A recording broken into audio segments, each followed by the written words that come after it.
Hello everyone, welcome back to my YouTube channel safety trainer Asif Syed. आज हम लोग बहुत ही इम्पॉर्टेंट टॉपिक के बारे में बात करने जा रहे हैं, क्योंकि ये एक ऐसा टॉपिक है जिससे हम सभी को कभी ना कभी बहुत ही परेशानियों का सामना करना पड़ता है और हम सभी इस चीज़ को झेलते हैं। तो इस टॉपिक का नाम है हीट स्ट्रेस।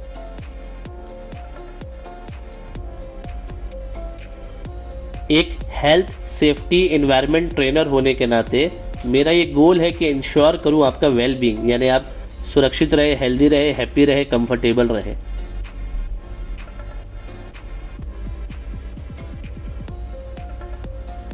अगर आप लोगों ने अभी तक मेरे इस YouTube चैनल को सब्सक्राइब नहीं किया है तो प्लीज़ मेरे इस YouTube चैनल को सब्सक्राइब करिए, मेरे वीडियोस देखिए, पसंद आते हैं तो उसे लाइक करिए, दोस्तों के साथ शेयर करिए और कमेंट करना बिल्कुल भी मत भूलिएगा।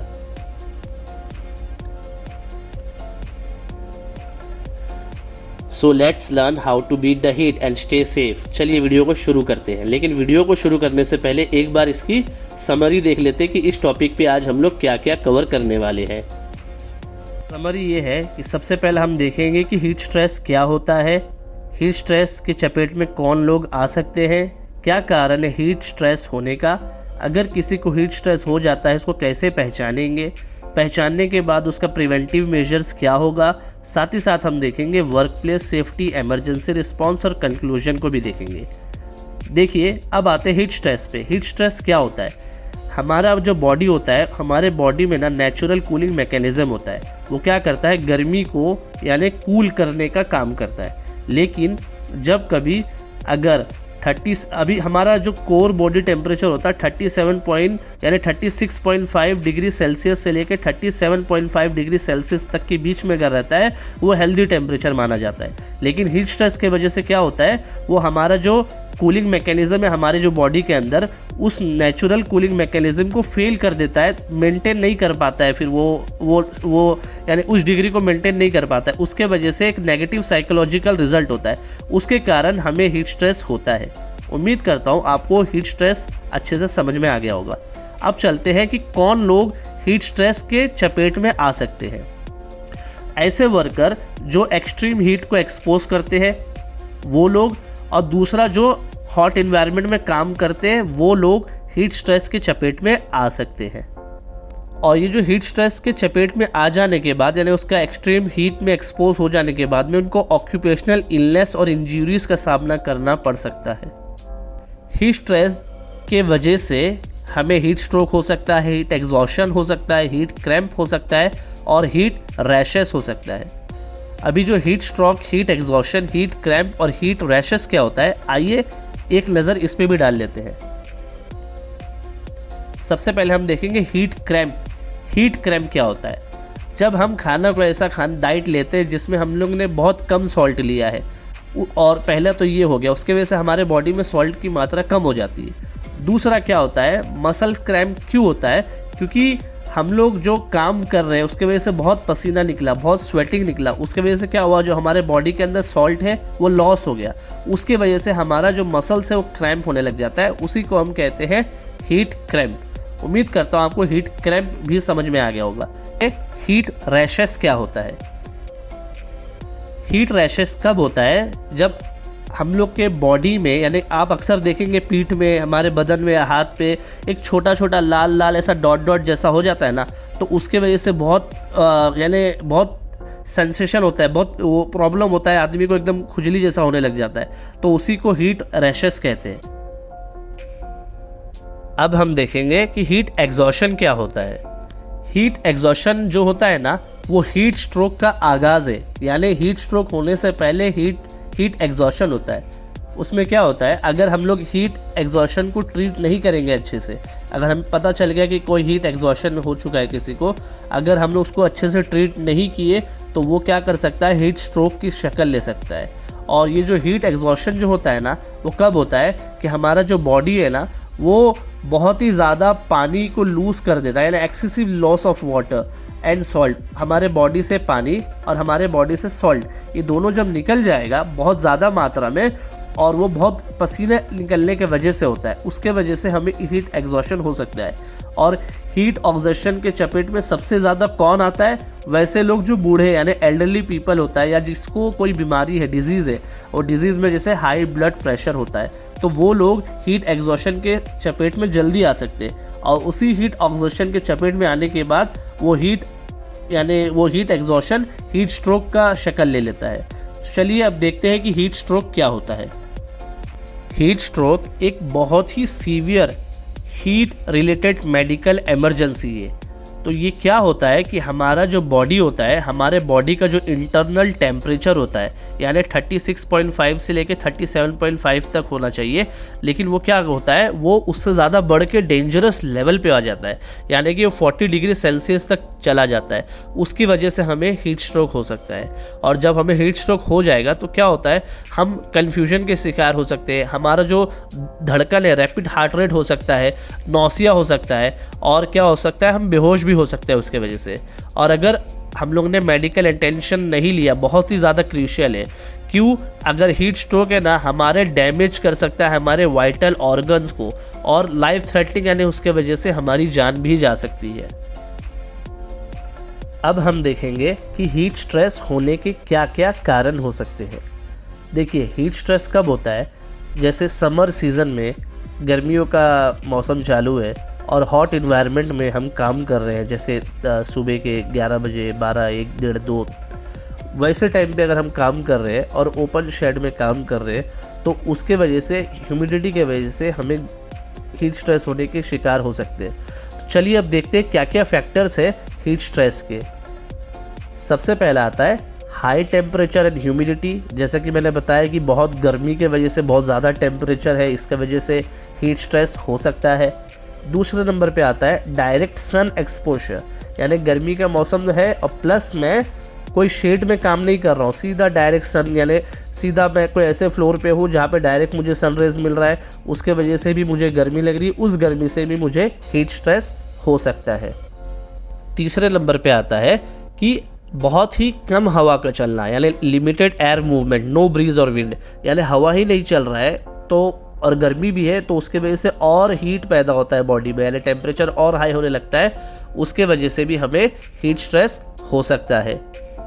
चौथे नंबर पे जब हम बहुत ही ज़्यादा पीपी वगैरह पहन लेते हैं, हेलमेट भी पहन लिया, चश्मा भी पहन लिया, यानी वेस्ट पहन लिया, सेफ्टी शूज़ पहन लिया, और अगर वेल्डिंग कर रहा हो तो एप्रॉन पहन लिया, और अगर वर्क एट हाइट में काम कर रहा हो तो सेफ्टी हार्नेस भी पहन लिया, तो ये जो बल्कि मैं पीपी पहन लिया हो तो वो ज़्यादा वेट हो गया, तो उसके वजह से भी गर्मी हो सकती है, उससे भी हमें हीट स्ट्रेस का सामना करना पड़ सकता है।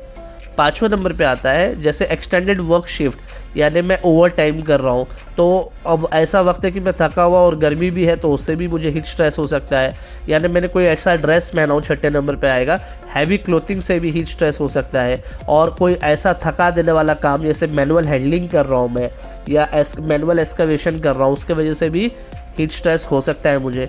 या प्रॉपर वेंटिलेशन नहीं है, मतलब मैं गर्मी भी देख रहा हूँ तो, और वेंटिलेशन का कोई वहाँ पे यानी कोई प्रिवेंटिव मेजर्स नाम पे है ही नहीं, तो उस वजह से भी मुझे हीट स्ट्रेस हो सकता है। 9वें नंबर पे आता है फिज़िकल एक्सर्शन। जैसे कि मान लीजिए कुछ लोगों की आदत होती है सुबह सुबह एक्सरसाइज करने का, जिम जाने का, वॉकिंग करने का। अब ऐसे लोग अगर गर्मी में भी ये काम कर रहे हैं और यानी दोपहर के वक्त में कर रहे हैं, वॉकिंग कर रहे हैं, जॉगिंग कर रहे हैं किसी वजह से, तो वो लोगों का बॉडी टेम्परेचर हाई हो जाता है, तो उसके वजह से भी ये हीट स्ट्रेस हो सकता है। या किसी का वज़न ज़्यादा है, उसके वजह से भी हीट स्ट्रेस हो सकता है। या लैक ऑफ न्यूट्रिशन, जैसे खाना नहीं खाया सुबह का और नाश्ता नहीं किया और लंच भी नहीं किया और गर्मी में काम कर रहे हैं, चल रहे हैं, उस वजह से भी हो सकता है। या आपने अगर मतलब अल्कोहल कंजम्पशन किया, दारू पिए हुए, और उसके वजह से भी बॉडी और हीट होने लग जाती है, पसीना निकलने लग जाता है, तो उसके वजह से भी हीट स्ट्रेस हो सकता है। अक्सर आप देखेंगे जैसे 13 नंबर पे आ रहा है, जैसे आप कोई दवाई खाते हो, दवाई खाने के बाद कैसे पसीना निकलना शुरू हो जाता है। मान लीजिए आपने कोई दवाई वगैरह खाया हुआ है, मेडिसिन लिया हुआ है, और फिर अचानक से आप यानी बाहर आ जाते हो और काम करते हो, चलते हो, जो भी करते हो, और अब अगर आप सन से एक्सपोज हो जाते हो डायरेक्ट, तो उसके वजह से भी आपको हीट स्ट्रेस हो सकता है। या आपका कोई प्रीवियस हीट इलनेस के वजह से भी आपको हीट स्ट्रेस हो सकता है। और जैसे कि मैंने आपको पहले बताया था, जैसे हम अपने खाना में कम सॉल्ट लेते हैं, उसके वजह से भी हीट स्ट्रेस होता है। क्यों? हमारे बदन में अगर सॉल्ट नहीं रहेगा और हम काम कर रहे हैं, उसके वजह से हमारा पसीना निकल रहा है, पसीना निकलने से पानी और सॉल्ट दोनों का निकलता है, तो उसके वजह से भी हीट स्ट्रेस हो सकता है। या तो फिर कोई ऐसा वर्कर जो पहले कभी ऐसा गर्मी में काम नहीं किया, वो यूज टू नहीं है उस चीज़ को लेके, तो उसके वजह से भी जैसे न्यू वर्कर को भी हीट स्ट्रेस होने का संभावना बढ़ जाती है।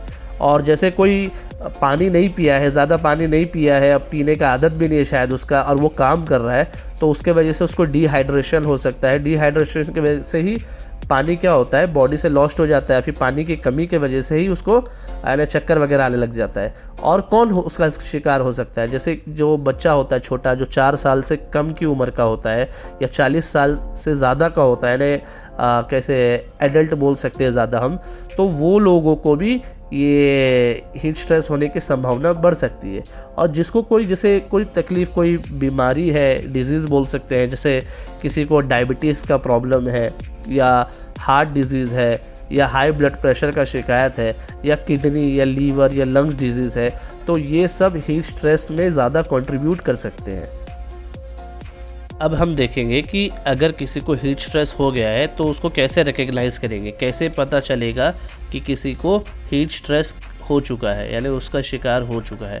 तो देखिए, हमें बहुत विजिलेंट रहना पड़ेगा और हमें साइन को देखते रहना होगा। जैसे कि बहुत ज़्यादा पसीना निकलना शुरू हो जाएगा, या धड़कनें तेज़ हो जाएगी, या हमारा जो स्किन होता है हॉट या ड्राई हो जाएगा, या पीलापन हमको दिखने लगेगा हमारे स्किन के कलर में, नौसिया हो सकता है, हमें उल्टी आ सकती है डिहाइड्रेशन के वजह से, कमज़ोरी की वजह से हम डिस्कम्फर्ट महसूस करेंगे, डिजीनेस यानी हमें चक्कर आ सकता है, मसल क्रैम्प यानी बॉडी पेन होना शुरू हो जाएगा, या हम जो यूरिन करते हैं कि वो डार्क कलर का हो जाएगा, वो भी एक साइन है डिहाइड्रेशन का। हमें आलसीपन जैसा लगेगा, लेथार्जी हो जाएगा, या बहुत ज़्यादा सर दुखने लग जाएगा, या हमें दौरा भी पड़ सकता है, यानी सीजर्स हो सकता है, हमें कोई बंदा बेहोश हो सकता है, या हलूसिनेशन। जैसे क्या होता है, हलूसिनेशन ऐसा होता है कि आपको ऐसा लग रहा है कि सामने कुछ है, यानी जैसे मान लो आपको प्यास लग रही है और आप जैसे लगेगा कि यहाँ पे पानी, और आप वहाँ उधर जाएंगे वहाँ पे पानी नहीं है, तो आप थोड़ा स्ट्रेंज बिहेवियर करने लग जाएंगे, लोगों को लगेगा कुछ इंटॉक्सिकेट यानी कुछ नशा वशा किया है, तो एकदम कंफ्यूज बिहेवियर हो जाएगा, उससे हम हलूसिनेशन कहते हैं। तो ये सब क्या होता है, अर्ली इंडिकेटर है हमारे बॉडी को ये बताने के लिए कि हम लोग स्ट्रगल कर रहे हैं हीट से। तो ये था इसका सिम्टम्स। अब आ जाते हैं हीट स्ट्रेस का प्रिवेंटिव मेजर्स क्या है। सबसे पहले आएगा स्टे हाइड्रेटेड, यानी खूब पानी पिए, जितना हो सके पानी पिए, साफ पानी पिए, और हमें रेस्ट रूम यानी प्रोवाइड करना होगा, और प्रॉपर वेंटिलेशन होगा यहाँ पे, जहाँ पे हम आराम से बैठ सके, थोड़ा रेस्ट कर सके, जहाँ पे हमें कूलिंग इफ़ेक्ट हो रहा है, जहाँ पे हम गर्मी को भगा सकते हैं कि हाँ मुझे गर्मी नहीं लग रहा है, मैं किसी शेड में हूँ। तो ये सारी चीज़ें हैं। और हमें यानी इतना मतलब ऐसा ड्रेस पहनना होगा जो लूज़ ड्रेस होगा, और यानी हवा आर पार हो सकता है, एकदम लाइट वेयर लूज फिटिंग वाला ड्रेस हमें पहनना है।